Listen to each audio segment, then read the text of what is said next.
माँ तू सबसे प्यारी है, माँ तू जग में न्यारी है। माँ तू सबसे प्यारी है, माँ तू जग में न्यारी है। अपने आंचल में रखना, अपने आंचल में रखना।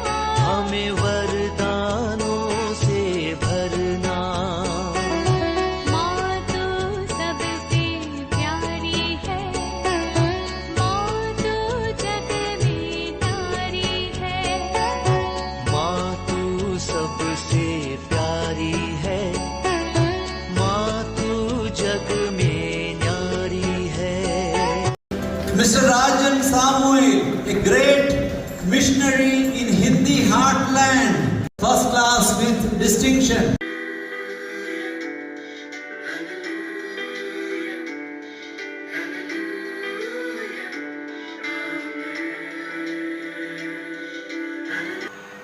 पिता, पुत्र और पवित्र आत्मा के नाम पर आमीन। आप सबों को जय यीशु।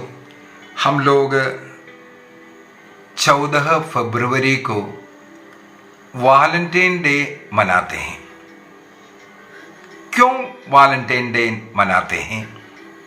और आजकल विशेषकर हमारा भारत देश में इस वैलेंटाइन डे के विरुद्ध में कई लोग उठ खड़े हो गए। अन्य जो जाति के लोग इसके विरुद्ध में उठ खड़े हो गए। उसके पीछे का एकमात्र कारण है, एक्चुअली जो वैलेंटाइन डे क्या है लोगों को वो भी मालूम नहीं है। क्यों इस वैलेंटाइन डे मना रहा है? कौन है ये वैलेंटाइन? ये ना जानने वाले व्यक्ति और गलत कुछ मतलबें लेकर के, विशेषकर जो प्रेमी जोड़ा लोग आपस में घूमने का, डेटिंग करने का और लाल गुलाब भेंट करने का, पता नहीं क्या क्या है, एक दूसरे को गिफ्ट प्रेजेंट कर रहा है, ये सब नाटक शुरू हुआ। इसका भी मैंने पढ़ाई किया। सबसे पहले ये वैलेंटाइन कौन है, वैलेंटाइन डे क्या है, इसके विषय में मैं बताना चाहूँगा। इसके बाद आजकल का ये जो तमाशा कहाँ से क्यों ये सब शुरू हुआ इसके विषय में बताऊंगा। सबसे पहले एक महान संत का नाम है ये वैलेंटाइन। वैलेंटाइन ऑफ रोम कहते हैं, सेंट वैलेंटाइन ऑफ रोम। यदि आप उनके जीवन को सुनेंगे, क्रिस्त के लिए जीकर शहीद होने वाला एक शहीद संत है संत वैलेंटाइन। उनका पर्व है 14 फरवरी। ये रोम में 3री सदी में, अर्थात लगभग 226 से 269 तक इस 3री शताब्दी में रहता था और ये एक पुरोहित था। आज कलीसिया उन्हें एक शहीद संत के रूप में मानते हैं और उनका शहादत का दिन है 14 फरवरी। इसलिए वैलेंटाइन डे बोल करके उसको संत वैलेंटाइन का याद करने का, उसका पर्व मनाने का दिन के रूप में मनाना शुरू किया था। अभी हमें मालूम है 3री शताब्दी में क्रिस्तियों के ऊपर बहुत अत्याचार करने वाला समय था। उस समय पर रोमन सम्राट क्लोडियस द्वितीय रोमन सम्राट था। उनके द्वारा क्रिस्तियों के ऊपर बहुत अत्याचार चल रहा था और उन्होंने अपने साम्राज्य के अंदर जितने भी युवा सैनिक हैं उनके लिए एक आदेश निकाला, कोई भी सैनिक विवाह नहीं कर सकता। क्लोडियस सेकंड का एक ऑर्डर था। क्यों उन्होंने ऐसा ऑर्डर दिया? ऑर्डर इसलिए दिया उनका मानना था अगर विवाह कर देगा तो अपना पत्नी अपने बच्चे का चिंता में सही ड्यूटी नहीं कर सकता, इसलिए आदेश दिया जब तक वो सेना में है वो विवाह नहीं कर सकता। इस प्रकार युवा सैनिकों के लिए एक आदेश निकाला गया, शादी करना। लेकिन हमारे क्रिस्तीय विश्वास के अनुसार विवाह एक संस्कार है, एक पवित्र संस्कार है। ईश्वर ने उसको ठहराया है। यदि किसी को इसके लिए विवाह जीवन में प्रवेश करने का बुलाहट है, आग्रह है, उनको कोई मना नहीं करना चाहिए, क्योंकि ये ईश्वर की ओर से एक कृपादान है, एक आशीष का कारण है। तो सम्राट क्लॉडियस सेकंड के द्वारा ये ऐलान होने के बावजूद भी ये पुरोहित वैलेंटाइन चुपके चुपके जितने भी जो सोल्जर्स विवाह करना चाहता था, गुप्त रूप से वो निडर होकर के उनका विवाह कराता था और उनको एक अच्छा वैवाहिक जीवन जीने के लिए सिखाता था।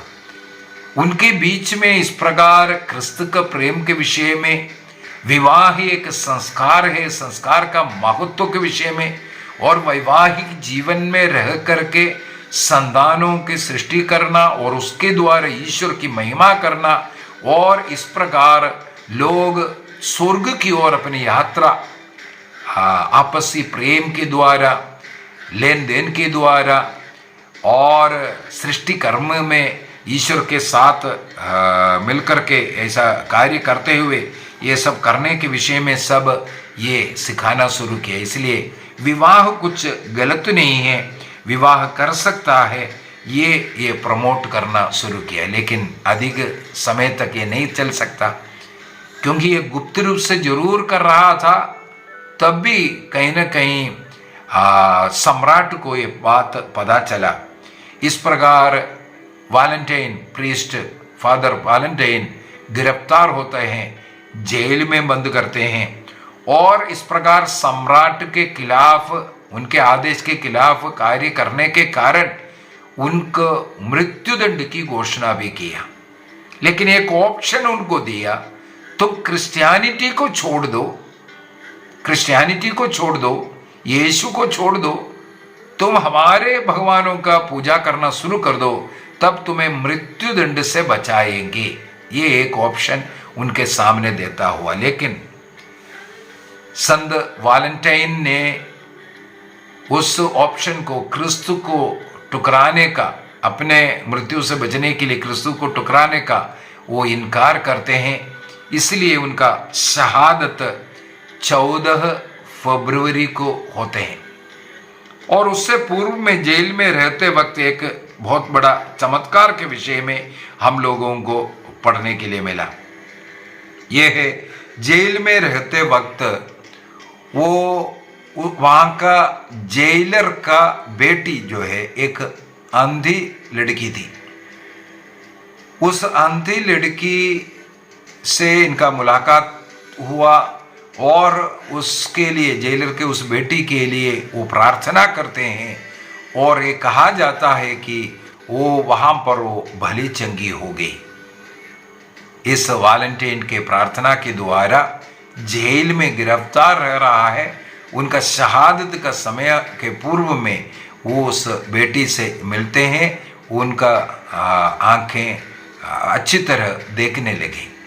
और ये भी कहा जाता है संत वैलेंटाइन ने उनके शहादत के पूर्व में उस लड़की के नाम पर एक पत्र लिखा करते हैं। उसको एक लव लेटर के रूप में भी बताया जाता है, क्योंकि आखिर में उसके अंदर कोई लव वाला बात नहीं है, केवल इसलिए उसको एक लव लेटर के रूप में दिखा रहा है क्योंकि लास्ट में उन्होंने लिखा आपका वैलेंटाइन, आपका वैलेंटाइन लिखने के कारण।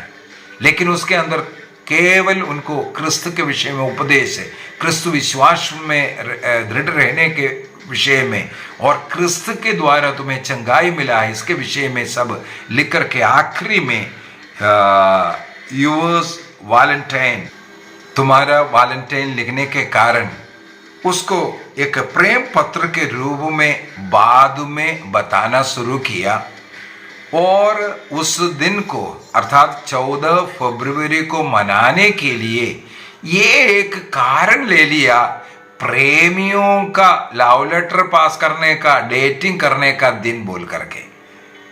एक गलत तरीका कहानी प्रारंभ किया। कहां पर?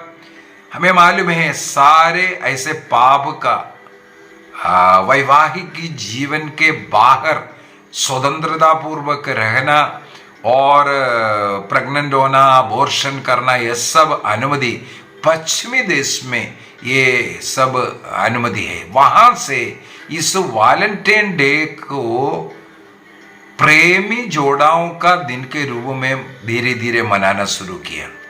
इसके पीछे भी मुझे पढ़ने के लिए मिला बहुत बड़ा एक बिजनेस पार्टी इसके कंट्रोल में था, क्योंकि वैलेंटाइन डे के नाम से कार्ड प्रिंट करना और रेड रोज फ्लावर्स, वो बहुत बड़ा एक बिजनेस, और डेटिंग पर्पस के लिए अनेकों ऐसे चीजें प्रेमी जोड़ा जो आदान प्रदान गिफ्ट दे सकता है, इसी प्रकार का पैकेट्स, ये सब बिजनेस माइंडेड लोग इस वैलेंटाइन डे के पीछे रह करके इसको आध्यात्मिकता से केवल प्रेम का और इन नाटकों का एक दिन के रूप में धीरे धीरे इसको बदला।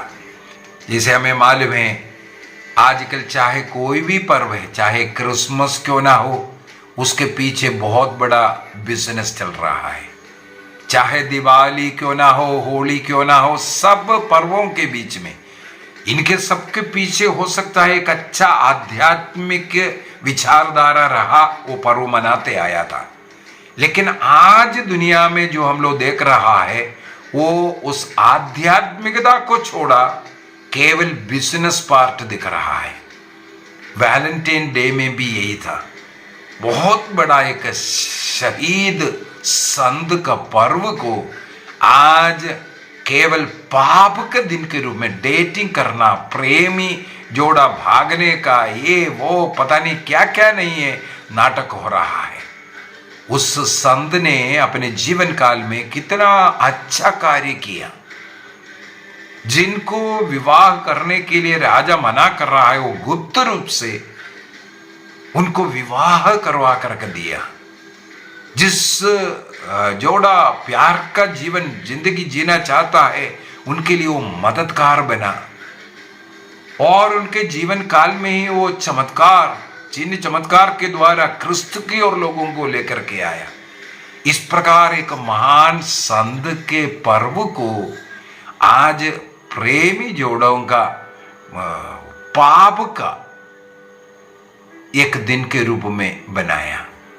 ये वैलेंटाइन डे हमें याद दिलाता है कि सबसे पहले हमारा क्रिश्चियन धर्म ये बताता है कि अगर मन में भी पाप का विचार आता है, विवाह के बाहर इस प्रकार का चिंता आना, उसको व्यभिचार नाम है। चाहे उसके लिए हम कितना भी सुंदर नाम, डेटिंग हो, फलाना हो, गुड अच्छा फ्रेंड हो, पता नहीं क्या क्या नाम नहीं डाला हुआ हो, उसके पीछे आपके स्पर्श में, आपके देखने में आपका जो उद्देश्य क्या है, उसमें व्यभिचार जैसा पाप है। विवाह के बाहर इस प्रकार का जो देखना भी, सोचना भी, कैथोलिक चर्च उसको व्यभिचार के रूप में सिखाते हैं। मत्ती के सुसमाचार अध्याय 5 वाक्य 27 एवं 28 में यीशु क्रिस्त ने यह सिखाया, यदि कोई व्यक्ति बुरी इच्छा से किसी स्त्री पर नजर डाले और उस नजर डालना वो उसके हृदय में, मन में वो व्यभिचार करता है। पुराने विधान के अनुसार व्यभिचार का मतलब है विवाह के बाहर किसी स्त्री पुरुष का गलत शारीरिक संबंध को व्यभिचार बोलता था। लेकिन नए विधान के अनुसार, क्रिस्त के अनुसार, कृष्ण ने कहा अगर तुम बुरे विचार मन में रख रहा है, यदि बुरी इच्छा से किसी स्त्री को देख रहा है, उसके द्वारा तुम वे विचार करते हैं। इसका मतलब है इस वैलेंटाइन डे को यदि आप लव बर्ड्स का दिन है, प्रणय का दिन है या डेटिंग का दिन है, ये सोच करके उसका दुरुपयोग करते हैं तो आप वे विचार जैसे पाप करते हैं। उसके लिए आपको पाप स्वीकार करना पड़ेगा, पश्चाताप करना पड़ेगा। इसके लिए आपको ईश्वर से माफी मांगना पड़ेगा। आइए हम अपनी आंखें बंद करें। संत वैलेंटाइन के लिए हम प्रभु को धन्यवाद दें।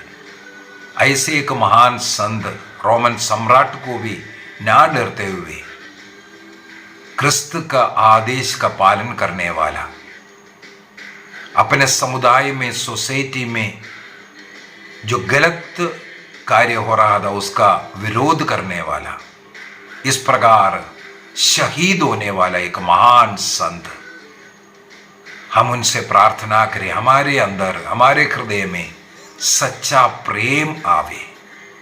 हमारे अंदर जो गलत प्रेम है, विवाह के बाहर जो रिश्ता है, उससे हमें बचे रहने की हमारे लिए प्रार्थना कीजिए। हमारे वैवाहिक जीवन विजयी हो। इस वैवाहिक जीवन में जो भी बाधाएं, रुकावट है, उसको दूर करने के लिए प्रार्थना करें। विशेष रूप से जो अविवाहित युवक युवतियां, उनके लिए उपयुक्त जीवन साथी मिलने के लिए संत वैलेंटाइन से हम प्रार्थना करें। ऐसे हजारों लोग हैं, उम्र टहलते जा रहे हैं, लेकिन उनका विवाह नहीं हो रहा है, चाहे कारण कुछ भी हो।